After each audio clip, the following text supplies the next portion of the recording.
So this is Ty Bordoni, full-time mediator and trainer, and I am here with Merin Seifer, counsel, for very experienced family attorney for what, 10, 15 years, Merin, if that's right? Yeah, we're going on 9 right now. Nine. So Amazing. quite a lot of family mediations. But we trained together. You took Eleanor Robbins' family class, and so you're observing as a result, because of course everyone has to observe. And so today we did a family mediation together, and actually you served as co-mediator because of all your great experience, and you were absolutely outstanding. And so no, thank you. And I'm wondering, what did you find really interesting and or fascinating? Because I thought it was a great case for like 25 different reasons with respect to, from a training perspective. So let me give it to you. What were your thoughts? I honestly, this is the first mediation that I've observed, and it's so interesting to be able to take a step back and just watch the process, watch where people sort of start in their negotiation and their mindset, and see how that evolves into an agreement, especially on things that I really, even though I've done a lot of these from an attorney perspective, there were some issues I really, really thought there's no way. There's just no way. And it's different when you sit in this seat as opposed to sitting in the attorney seat, yeah? Yeah. And 5 hours in, amazingly, some of those issues were, oh yeah, we totally agree on that now. So I was, it was a very, very interesting perspective to not be on one side, but to sort of not even be in the middle, but just be observing the process. And thinking differently, right? As the mediator, we have to, you put that, I remember, I think you said something to me, I worry about, being able to take off my attorney hat. Yes. And I worry less for you because, again, I've seen you in mock mediation, and because you're worried about that, I'm less worried, for you. But regardless, it is not an easy thing to do, right? And that is to remain neutral and control that urge to be directive or to but it is helpful, is it not, right, to have the experience you have and be the mediator, because what would you think? What are your thoughts in that regard? Because I think that you can see the bigger picture. I mean, I remember even when I very first started, when I was working as a paralegal on the family cases, and I would feel so upset for the clients at first. And as I did a few and I saw them come to a conclusion, even if it took a year, and I saw that people, they got through it. And at the end, most of the time, they felt better. They had closure, they were relieved, they would come back into our office and they would look happier. And so, you can kind of take that really big step back and say, like, it seems difficult, but it's just a process. And there are some things that we have to check off to get to the end of the process. But that if you walk them through it, they're going to get to a place where they're happier, even if they don't see that right now. Yeah. And I would tell you, it also informs the mediators. So being able to see that big picture, right? Apart from being able to get them there and how good it makes you feel, because I take a lot, like, even though today didn't result in, it's only because we went all day and we saw, hey, how best do we handle it from this point forward? What do we do at this point? We've done a great job, but look, we've been here all day, right? And so the worries and concerns with respect to how best to help them get there. But again, have mediators get better the more we mediate, right? And our experience makes us better.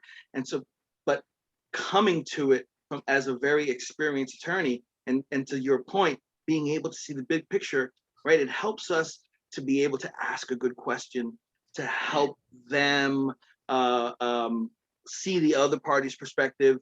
And like I love to say, it's not what we say, but how we say, what we say. And it makes a difference, right? There were some tough issues here, specifically, some parenting issues. And I would say it was being able to reframe for them and help them get into a different perspective, that is what helped us, move forward. No? Absolutely, absolutely. And, I think that this was the exact right one to caucus and, be able to do that, because I think that if you hadn't been going back and forth and doing that reframing, I don't think that the time sharing issue would have gotten sorted out, because it was Yeah. even council was a bit emotional about it. Isn't that interesting? Yeah. And then at the end, it was the opposite. It was getting the attorneys together, right? Just because we were starting to hit that wall and it was getting late. It's just so fascinating, because it's in that moment on the spot that the mediator, and luckily I had you there, and it was great having you as a springboard as well because of your experience, right? Between the two of us, I think we both recognized, let's get them together, and let them. And it was a good thing that we did. What were your thoughts on getting the attorneys together? I think you're exactly right. And I think it is something that just comes with doing these over and over again, to have that time, like the sense of timing. And to your point, I do think, it seems like a no-brainer, but, I don't know that anybody would have walked in and said, oh no, for sure, we've got to be separate, but now's the right time to put them together and that will be productive. I do think that comes from experience and just kind of like reading, it's not something you could write down. It's not like a recipe that it's going to work on every single thing every time. You've got to kind not of at all. read the That's not right. clients and read the parties and read the attorneys and say, Yeah. now's the time. Yeah, there's no recipes in mediation. It's more like in college I used to make stuff, right? There was no recipe. I just put stuff and still making it come out tasty. Yeah. That's what mediators do. It's on the spot in that moment. We have to decide, how do I move forward here? What do I do in this regard? And there was one more thing that I was really happy that came up from a training perspective.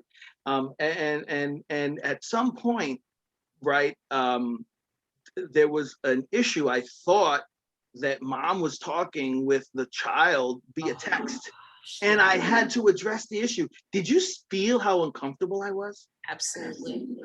Were you uncomfortable for me? I was uncomfortable from the second I saw her looking at her phone. Because I just thought, like, who is she talking to? How is it? Who's going to have to deal with this? Because somebody's going to have to deal with it. And were you then relieved when I said something? Yes, and I was relieved that she handled it well. But who wants to tell an upset not easy mom? Please don't look at your phone. Did I handle it? And what was it about? I think I would tell you it was my emotional intelligence, and I was really careful how I didn't say, hey, who are you talking to? On the contrary, right? Yeah, if I had to do kid gloves. Such kid gloves, and if you hadn't, I think that was the one point that could have gone really badly. But if it would have continued, I mean, there's just so many bad. What could have happened if we didn't, right? Yeah, but it worked out, and the attorney was cooperative, and it ended up being a non-issue, thank goodness. But yeah, we had two good attorneys on, really, and that helps too. Let's be honest. Really good. I was really impressed with both of them. They were both, me too. Go for that long and be so detail oriented through the whole thing. Really impressive. Even I was starting. I mean, we have to be also concerned how long we're going. How at breaks, have people eaten, it's getting late in the day, because we have to think logistically. Well, even if we had agreement right now, I got to type this, we have to review it, we have to send it off, and so I had to address it, right? So it's just so funny how many balls as mediators at any given time we're juggling, and it's like playing mental family law chess as well, because you've got to think a few steps ahead.